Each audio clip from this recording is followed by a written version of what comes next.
Salam damai sejahtera di dalam Tuhan kita, Yesus Kristus. Ya, kami dari Great Commission Gospel Ministry dalam bahasa Indonesia yaitu Pelayanan Injil Amanat Agung. Dan kami berlokasi di Los Angeles, California, USA atau Amerika Serikat. Dan nama saya ialah Pendeta Cornelius Ritiau. Ya, kami sekali lagi hari ini akan mendengarkan firman Tuhan, tapi sebelum itu mari kita berdoa bersama-sama. Bapa di dalam surga, terima kasih atas hari ini, hari yang baru. Tuhan tolong kami akan mendengarkan firman-Mu yang hidup itu. Tolong hamba-Mu ini Tuhan, penuhi dengan Roh Kudus-Mu, supaya setiap hamba berbicara, semua itu dipimpin oleh Roh Kudus. Ampuni segala dosa dan salah kami, supaya kami layak memuji dan memuliakan nama-Mu hari ini. Di dalam nama Tuhan Yesus Kristus, hamba berdoa. Semua kita katakan, Amin. Amin. Ya, saudaraku, sebelum saya kasih judul, kita ada note, dua note saya taruh. Note-nya seperti ini. Sekarang ini manusia di seluruh dunia, saya tahu di seluruh dunia hidup dengan rasa takut dan khawatir di saat ini. Oleh sebab keadaan dunia yang sedang bergejolak, baik secara politik, itu peperangan, secara ekonomi, juga penyakit-penyakit, dan lain-lain. Sehingga membuat keadaan sangat sulit bagi manusia untuk hidup dengan tenteram di hari-hari terakhir ini. Note selanjutnya saya taruh seperti ini. Oleh sebab itu, kita akan belajar dari kebenaran Alkitab bagaimana kita sebagai Kristen, saya katakan sebagai Kristen, dapat hidup tidak dihantui oleh rasa takut dan gentar, melainkan dengan rasa kemenangan karena Allah selalu menyertai kita di dalam Tuhan kita, Yesus Kristus. Amin? Amin. Amin. Ya, dengan itu kita akan masuk dalam Judulnya yaitu jangan takut dan khawatir. Jangan takut dan khawatir. Do not fear and worry. Dan dengan itu kita akan masuk ke dalam poin pertama, yaitu bersihkan dosa. Bersihkan dosa. Cleanse sin. Cleanse sins. Kita lihat note, saya taruh note sebelum kita lihat ayatnya, mengatakan firman Tuhan berkata bahwa karena dosa manusia bersusah payah, hidup bersusah payah akan mencari rezeki dan dengan berpeluh akan mencari makanannya. Ini karena dosa. Oleh sebab itu sangat perlu bagi manusia untuk membersihkan dirinya dari segala dosa-dosa mereka. Coba kita baca Kejadian 3 ayat 17 dan 19. Ini setelah manusia jatuh di dalam dosa. Lalu firman Allah kepada manusia itu, yaitu Adam, karena engkau mendengarkan perkataan istrimu, yaitu Hawa, dan memakan dari buah pohon yang telah kuperintahkan kepadamu, jangan makan daripadanya. Maka terkutuklah tanah karena engkau dengan apa? Dengan bersusah payah engkau akan mencari rezekimu dari tanah sampai kapan? Seumur hidupmu. Coba ayat 19 kita baca seperti ini. Dan dengan berpeluh atau susah payah, engkau akan mencari makananmu sampai engkau kembali lagi menjadi tanah, yaitu setelah kita meninggal. Karena dari situlah engkau diambil sebab engkau debu dan engkau akan kembali menjadi debu. Jadi saudaraku, karena dosa kita bersusah payah cari makanan, tapi bisa tertolong dengan kita perlu membersihkan dosa-dosa kita. Itu jadi, karena dengar sekali lagi, karena dosa manusia bersusah payah. Jadi dosa ini dibersihkan supaya kita tidak begitu bersusah payah, mengerti? Jadi karena dosa kita susah, jadi dosanya harus dibersihkan. Coba 1 Yohanes 1 ayat 9, bagaimana caranya membersihkan dosa, yaitu jika kita mengaku dosa kita, maka Ia atau Allah adalah setia dan adil, sehingga Ia akan mengampuni segala, katakan segala, dosa kita dan apa? Menyucikan kita dari segala kejahatan atau membersihkan kita. Coba note lagi, saya taruh seperti ini. Notnya mengatakan tindakan untuk mengaku dosa-dosa kita adalah jalan untuk pendekatan diri kita kepada Tuhan. Sebab karena dosa kita terpisah dari Allah.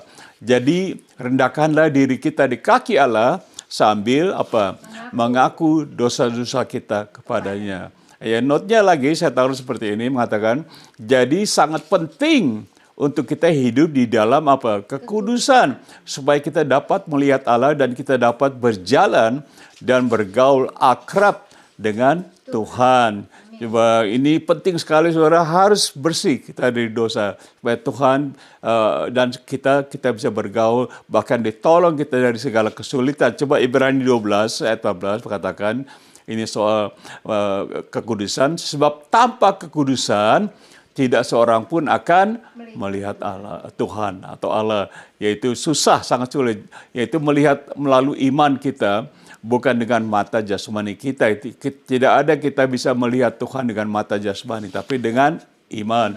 Coba baca Ibrani 11 ayat 1 mengatakan tentang iman. Iman adalah apa? Iman adalah dasar, fondasi dari segala, katakan segala sesuatu yang kita harapkan. Dan bukti dari segala sesuatu yang tidak kita lihat. Jadi saya katakan tadi, kita bisa melihat Tuhan melalui iman kita. Sekali lagi note saya taruh seperti ini supaya jelas. Oleh sebab itu sangat penting bagi kita untuk membersihkan diri dari segala dosa kita dengan mengakuinya kepada Allah dan darah Yesus, katakan darah Yesus. Darah Yesus menyucikannya. Dan jangan kita sombong, saudara. Jangan sombong dengan mengatakan bahwa kita tidak pernah berdosa. Ada orang bilang, saya tidak pernah berbuat dosa, Pak. Saya tidak ini, tidak itu. Nah, karena Allah menentang orang congkak. Allah menentang orang congkak. Coba kita baca Yakobus pasal 4 ayat 6 bagian B saja, mengatakan, karena itu ia atau Allah katakan, Allah Allah menentang orang yang congkak, tetapi mengasihani dalam bahasa Inggris memberi anugerah kepada orang yang rendah hati. God gives grace. Grace anugerah kepada orang rendah hati. Sekali lagi note saya taruh ini. Kita kan ada banyak note mengatakan. Jadi sangat penting untuk mengaku dosa-dosa kita kepada Tuhan supaya kita dikuduskan dan diberi pertolongan dalam pergumulan hidup kita sehari-hari. Karena dosa yang membuat manusia hidup di dalam segala macam kejahatan. Karena dosa, manusia hidup dalam segala kejahatan. Contohnya kita baca Roma 1 ayat 28 sampai 32 dengan cepat. Ini akibat dosa. Ayat 28, karena mereka tidak merasa perlu untuk mengakui Allah atau mengakui dosa apalagi, maka Allah menyerahkan mereka kepada pikiran-pikiran yang terkutuk sehingga mereka melakukan apa yang tidak pantas. 29 dengan cepat mengatakan ini, penuh dengan rupa-rupa kelaliman, kejahatan, keserakahan dan kebusukan, penuh dengan dengki, pembunuhan, perselisihan, tipu muslihat dan kefasikan. Ayat 30 kita baca, mereka adalah pengumpat. Ini akibat dosa. Pengumpat, pemfitnah, pembenci Allah, kurang ajar, congkak, sombong. Tuhan benci orang sombong. Pandai dalam kejahatan. Tidak taat kepada siapa? Orang tua. Orang tua tidak taat, apalagi kepada Tuhan. Ya tidak. Ayat 31. Dengan cepat, mereka tidak berakal, tidak setia, tidak penyayang, tidak mengenal belas kasihan. Wah, ini jadi serem ya bunyinya ini. Coba ayat 32 terakhir mengatakan seperti ini. Sebab walaupun mereka mengetahui tuntunan-tuntunan hukum Allah, yaitu bahwa setiap orang melakukan hal-hal yang demikian, patut dihukum mati. Mereka bukan saja melakukannya sendiri, tetapi mereka juga setuju dengan mereka yang melakukannya. Jadi ini karena dosa luar biasa. Coba note-nya saya taruh seperti ini. Nah, ini pertanyaannya ialah, apakah Anda setelah membaca tadi apakah Anda merasa nyaman jika Anda hidup di satu komunitas atau daerah dengan orang-orang ini, atau Anda merasa takut? Jadi kita hidup di satu komunitas atau satu kampung lah begitu dengan orang-orang yang kita tahu seperti kita, jadi tidak nyaman ya tidak. Ya, dengan itu kita akan masuk poin nomor 2. Kita merasa takut orang gitu. Nah, poin nomor 2 mengatakan jangan takut. Amin. Jangan takut setelah kita membaca, wah ada orang berdosa kan begini, ya ada kejahatan. Tapi sekarang poin 2, jangan takut. Do not fear. Do not fear. Coba kita lihat note-nya seperti ini mengatakan, seringkali kita mengatakan supaya kita jangan takut karena Allah selalu menyertai kita dan Dia tidak akan pernah meninggalkan kita sendiri atau yatim piatu. Allah tidak pernah tinggalkan kita. Coba kita baca Matius 1:23. Ini waktu kelahiran Yesus, dikatakan sesungguhnya anak darah itu yaitu Maria akan mengandung dan melahirkan seorang anak laki-laki yaitu siapa? Yesus, dan mereka akan menamai dia Immanuel, yang berarti Allah menyertai kita. Nah, sejak kelahiran Tuhan Yesus, Allah menyertai kita. Yesus adalah Allah. Menurut Alkitab, Yesus adalah Allah. Jangan saudara marah, oh Pak, Alkitab mengatakan Yesus adalah Allah. Coba kita bisa note-nya seperti ini. Mengatakan, bayangkan hidup kita selalu disertai oleh Allah. Di dalam Yesus yang berkuasa atas surga dan bumi. Dia menyertai kita bukan hanya satu hari atau 2 hari saja gitu maksudnya. Tetapi sampai akhir zaman.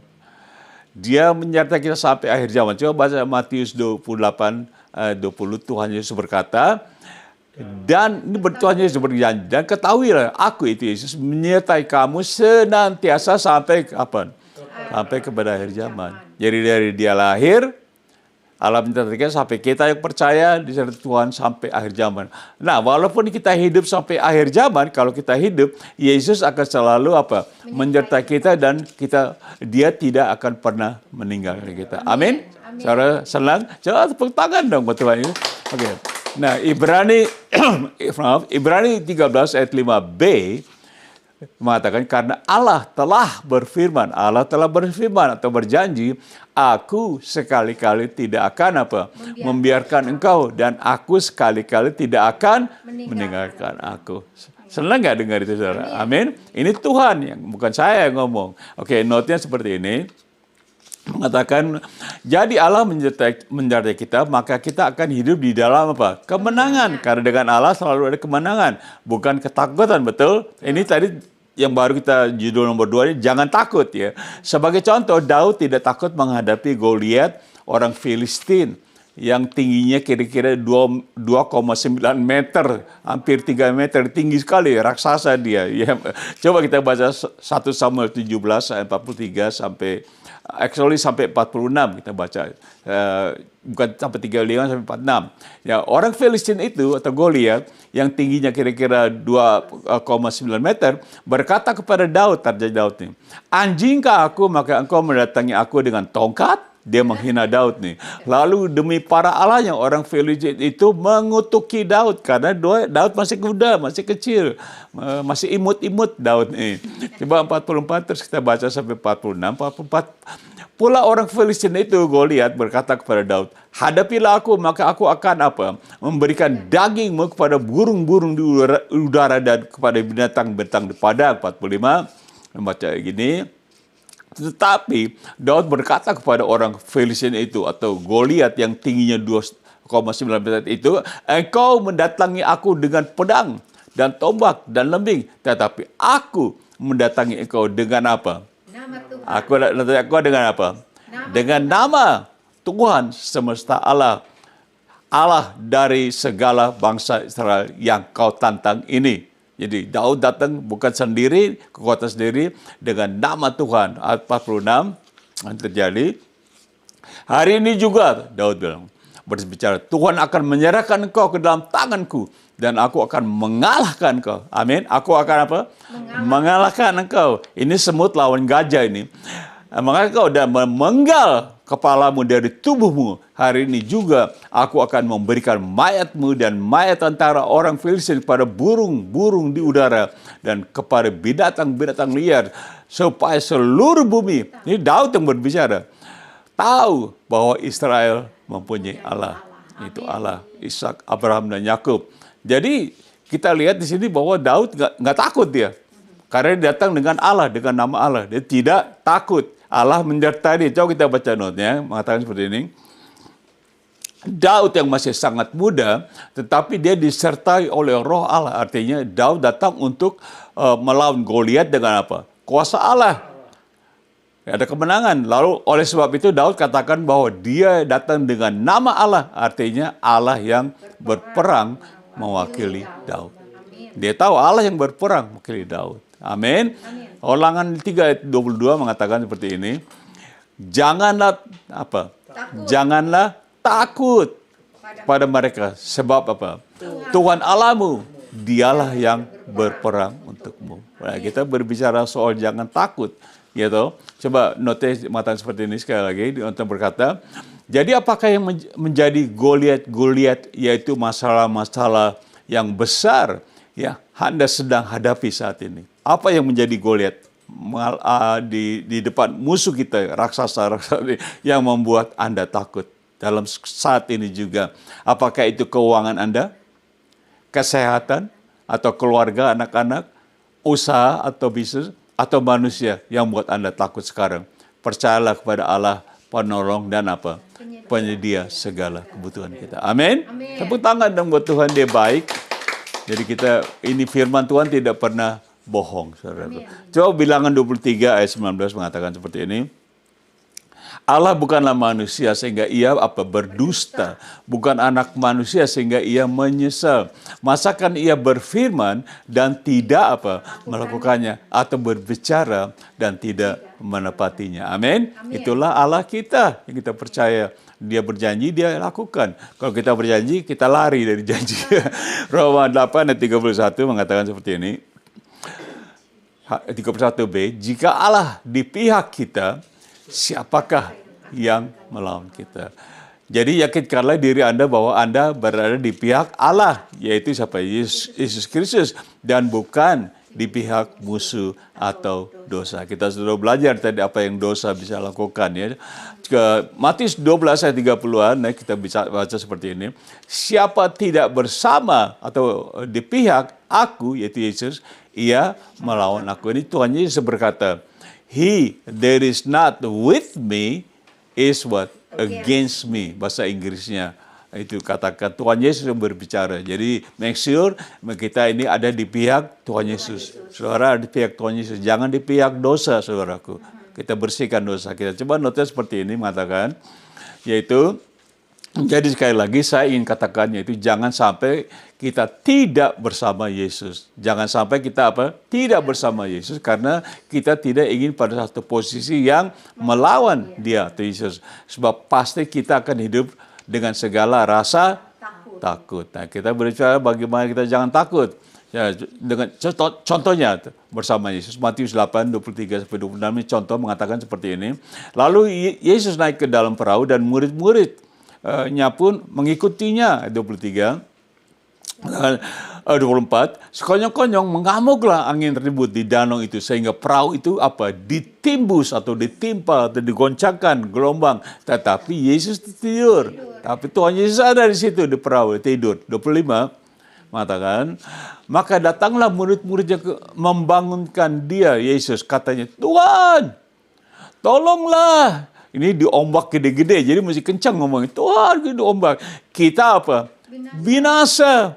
Kenapa mereka binasa? Binasa karena apa? Ini rasa takut meliputi mereka. Binasa karena rasa takut akan angin ribut yang mengamuk dan perahu ditimbus gelombang. Ya takut dong orang normalnya dia. Saya juga takut di tengah danau yang ini tiba-tiba diserang seperti gelombang ini. Dan coba baca ayat 26 ya mengatakan seperti ini. Ia berkata kepada muridnya, Yesus bangun tadi kan. Mengapa kamu takut? Tuhan Yesus berkata, mengapa kamu takut? Kamu yang kurang Percaya. Lalu bangunlah Yesus. Dibangun dia bikin apa Yesus? Menghardik angin dan danau itu. Maka danau itu menjadi teduh sekali. Bukan hanya teduh sekali. Luar biasa. Dan Yesus beserta murid-murid. Oke, coba kita baca notenya seperti ini. Notenya mengatakan, jadi janganlah kita pernah merasa takut. selama kita sungguh-sungguh percaya dengan iman bahwa apa? Yesus selalu berada atau menyertai kita senantiasa sampai selamanya. Amin. Tepuk tangan.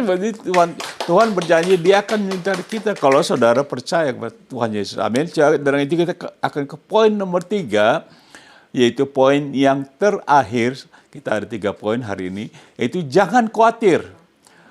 Jangan khawatir. Tadi takut, sekarang khawatir, yaitu do not worry. Bahasa Inggris do not worry. Coba ada note saya taruh seperti ini. Kekhawatiran adalah sebagai akibat dari orang Kristen yang mengarahkan imannya kepada hal-hal yang apa? Negatif. Kita arahkan iman kita pada hal negatif, itu takut jadi. Yang mana iman kita terhadap Yesus yang mengalahkan dunia, termasuk segala kekhawatiran kita. Jadi arahkan iman kita pada Tuhan Yesus. Jadi kita tidak khawatir. Coba baca 1 Yohanes 5 ayat 45, dikatakan seperti ini. Sebab semua yang lahir, semua orang maksudnya, yang lahir dari Allah atau born again, mengalahkan apa? Dunia. Termasuk kekhawatiran, ya tidak? Ya. Mengalahkan dunia. Dan inilah kemenangan yang mengalahkan dunia apa, saudara?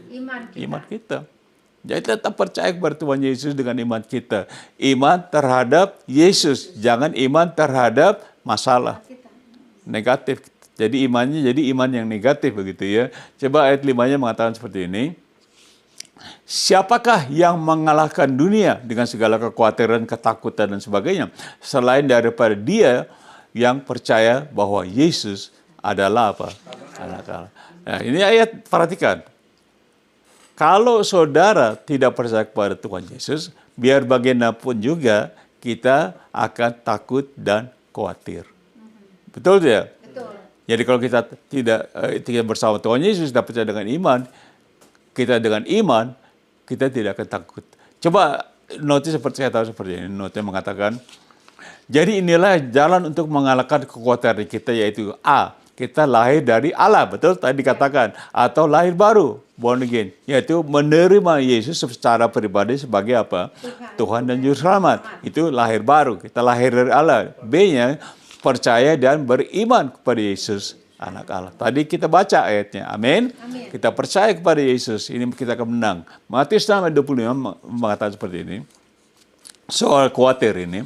Karena itu aku berkata kepadamu, Yesus berkata, aku berkata kepadamu, janganlah apa? Khawatir akan hidupmu, akan apa yang hendak kamu makan atau minum. Janganlah khawatir pula akan tubuhmu, apa yang hendak kamu pakai. Bukan, baca yang keras, bukankah hidup itu lebih apa? Penting daripada makanan, dan tubuh itu lebih penting dari pakaian. Nah, ini Tuhan Yesus yang berbicara. Jadi dikatakan oleh Tuhan Yesus bahwa hidup ini lebih penting dari makanan dan segala yang kita butuhkan. Dan tubuh ini lebih penting. Kenapa? Coba note saya taruh seperti ini. Note-nya mengatakan, kenapa Yesus katakan hidupmu dan tubuhmu lebih penting?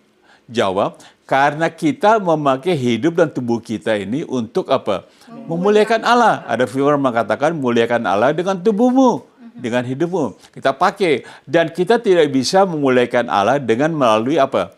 Makanan, minuman, dan pakaian. Makanan dan minuman, pakaian tidak bisa dipakai untuk memuliakan Allah. Hanya tubuh dan hidup kita ini dipakai untuk memuliakan Allah. Muliakan Allah dengan tubuhmu. Amin, saudaraku. Amin. Nah, kita dengan itu firman Tuhan hari ini, saudaraku. Dan saya harap firman Tuhan ini, saudara, bukan hanya dengar, saudara simpan, bisa juga nanti kita akan taruh di Facebook, saudara bisa main ulang-ulang, ada juga di YouTube nanti, saudara pikir, Pak Ritio, saya masih hidup dalam ketakutan. Saya tahu banyak orang ketakutan, saya juga kadang-kadang juga ketakutan, tapi kita tidak usah takut karena kita beriman kepada Tuhan Yesus. Bagi saudara yang masih takut dan khawatir, karena goncangan di dunia ini, masalah ekonomi dan sebagainya, saya sudah jelaskan, percaya kepada Tuhan Yesus. Amin. Amin.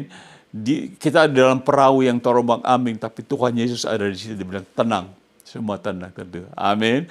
Hanya Tuhan Yesus yang bisa mengatakan itu dan berbuat itu. Makanya saya sarankan saudara dan saya, kita selalu berada di pihak Tuhan Yesus. Amin. Jangan melawan Tuhan Yesus. Amin. Jadi ringkasannya seperti ini. Ya, kita belajar tadi ringkasan summary. Jadi judulnya apa? Jangan takut dan khawatir. Jangan takut dan khawatir. Kita sudah tadi belajar, satu tadi poinnya bersihkan dosa. Saudara dan saya harus bersihkan dosa kita. Supaya semua disucikan, diampuni dengan dosa, kita bisa hidup tenang. Seperti Adam dan Hawa, karena dosa dia setengah mati, saudaraku. Setengah mati dia di semak duri dan sebagainya. Tapi dosanya disingkirkan, disucikan, supaya kita lebih ringan. Bukan berarti saya mengatakan saudara tidak usah kerja, bukan. Kita bekerja berat, tapi dengan Tuhan kita diberi kekuatan. Amin. Jangan takut, poin kedua tadi kita belajar, dan juga jangan khawatir. Kata jangan itu bukan saran, saudaraku. Kata jangan itu mengatakan seperti seolah-olah itu satu ultimatum. Bahkan suatu perintah. Jangan membunuh, jangan berzina, jangan sebalik firman Tuhan 10 hukumnya. Jangan takut, jangan khawatir. Tuhan Yesus katakan jangan khawatir akan tubuh dan hidupmu. Oke, saudaraku. Nah, aplikasinya apa? Saya tulis seperti ini. Kita harus membersihkan hidup kita dari segala dosa kita agar kita tidak akan bekerja setengah mati. Saya baru katakan, seolah-olah kita bekerja di tengah-tengah semak duri untuk mencari nafkah kita. Amin. Harus setengah mati karena kita mempunyai beban dosa. Poin kedua, aplikasinya, takut dan khawatir disebabkan oleh karena kita mengarahkan iman kita terhadap suasana dunia, betul, sekeliling kita yang sedang bergoncang. Karena apa? Filsafat dan hikmat manusia. Hikmat manusia adalah kebodohan, begitu hikmat dunia ya. Oleh sebab itu marilah kita belajar untuk mengarahkan iman kita kepada siapa? Yesus Kristus, Tuhan dan Juru Selamat kita. Amin, saudaraku. Amin. Tepuk tangan dong untuk Tuhan, ini pelajaran yang bisa menguatkan. Sebagai kata penutupnya saya taruh seperti ini. Kata penutup, janganlah takut dan khawatir terhadap apapun juga, karena Allah di dalam Yesus Kristus selalu apa? Menyertai kita. Amin. Selalu menyertai kita. Dia janji tadi, Allah senantiasa tidak akan meninggalkan kita. Amin.